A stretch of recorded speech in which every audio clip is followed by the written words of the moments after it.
Hey guys, Paris Rivera here. I am an independent consultant with Paparazzi Accessories. I wanted to make this quick video to show you guys what I do to number my pieces. My system for me is what works. I've done different things. So I just wanted to jump on. It's obviously important to number your pieces because when you go live, you have to obviously know, people have to know what number to say to claim their items.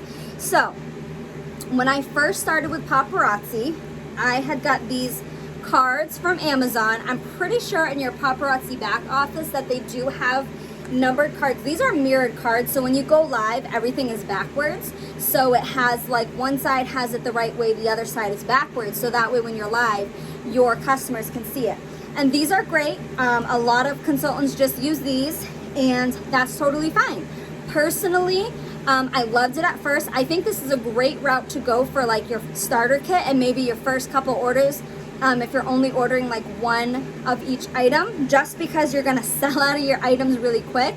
And the system I have, it's not like hard, but it does take a little bit more work.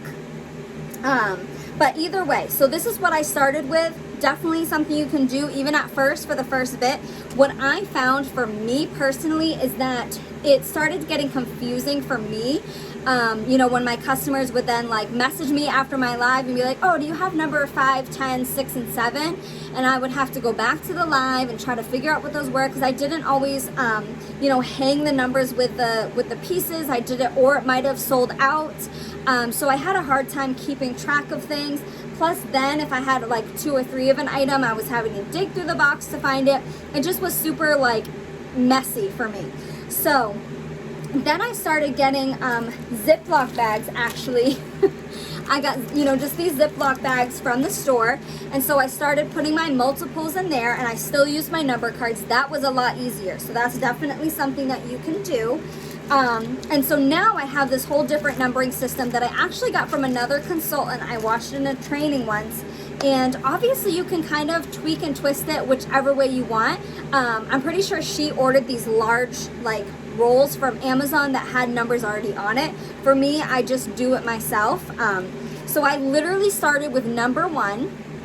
And like I said, this works really well when you're ordering like 2 or 3 of a piece or more. If you're only ordering 1 of a piece to start with, because some consultants do that at first, they only order 1 of an item.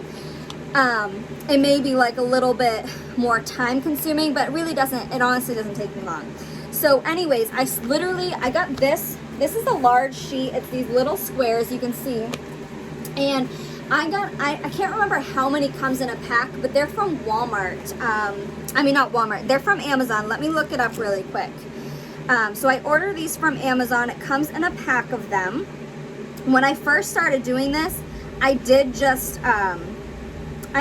write, on there. I'll look for it after. I'll post it, or if you need more help. It says it at the top. These are a half inch by 3/4 inch labels. So I think they're Avery labels or something like that, but they're a half an inch by 3/4 inch labels. And you can order these right on Amazon, or you can go to Walmart. They do have packages of it.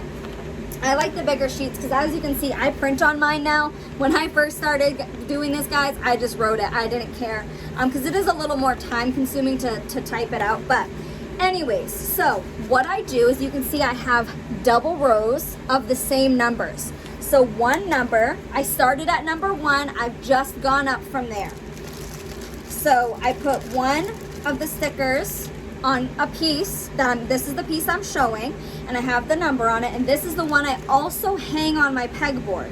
So that way I know if I decide to pull it down to show it, or maybe I'm doing a flash live, that way I know, okay, this is number 812, and then I look for the bag. See, the bag has number 812 as well, and then I know how many I have. They're all in here.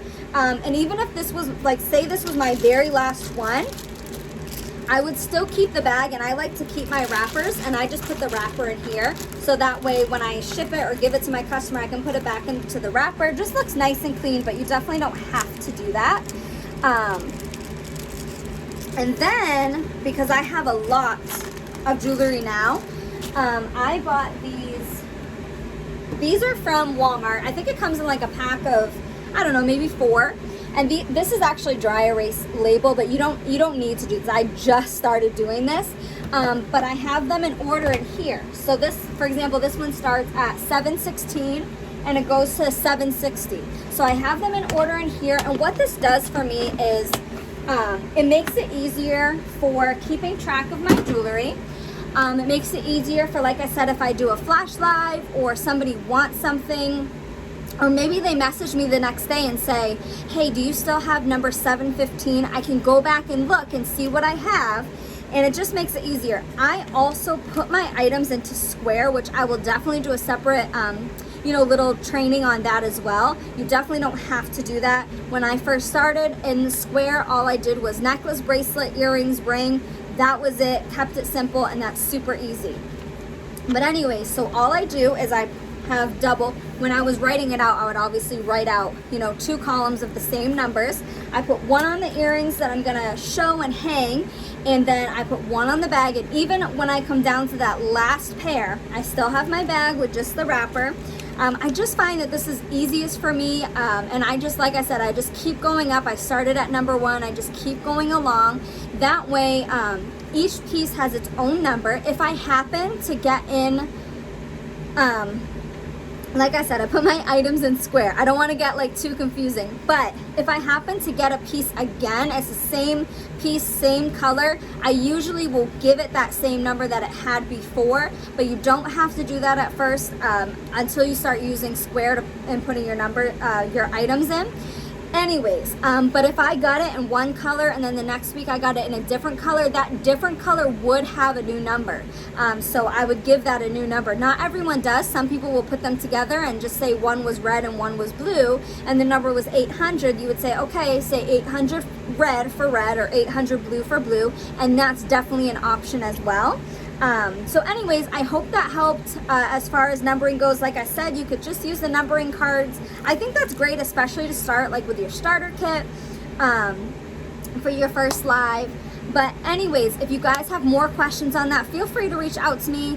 I know like it can be kind of confusing sometimes because so many people do different things, but at the end of the day, you definitely have to figure out what works for you and your business and your lifestyle. What's gonna be easy for you, what's gonna flow easy for you.